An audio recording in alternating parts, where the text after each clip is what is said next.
Être libre signifierait ne pas être guidé par une règle extérieure, mais par un élan intérieur. Cette vision n'est pas fausse, car c'est à cela que l'Esprit Saint veut nous conduire peu à peu.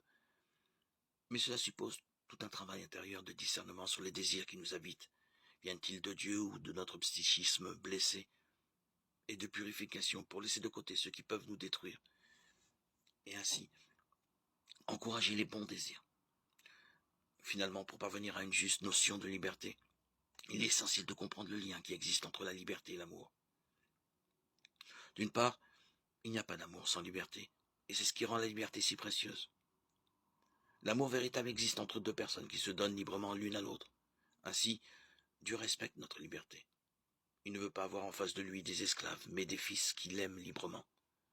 Nous-mêmes aussi devons respecter la liberté des autres, dont l'amour ne peut se recevoir que comme don gratuit.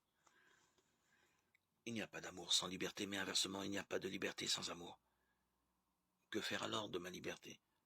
L'utiliser pour satisfaire mes caprices ou bien pour aimer vraiment? Il y a là une loi fondamentale de la vie humaine. Si tu utilises ta liberté pour toi seul, tu finiras par la perdre. Au contraire, si tu la mets au service des autres, alors tu la gagneras. Elle grandira de plus en plus. Renoncer à une fausse liberté pour aimer, c'est être de plus en plus libre. Finalement, qui est la personne libre?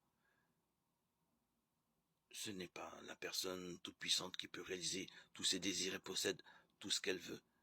C'est celle qui, en toutes circonstances, en s'appuyant sur la grâce de Dieu, est capable d'aimer. C'est là qu'on trouve son bonheur. La personne qui aime vraiment est toujours libre, car il est toujours possible d'aimer en s'appuyant sur la force de la foi et de l'espérance. C'est de cette façon qu'on se laisse guider par l'Esprit. Là où est l'Esprit du Seigneur, là est la liberté.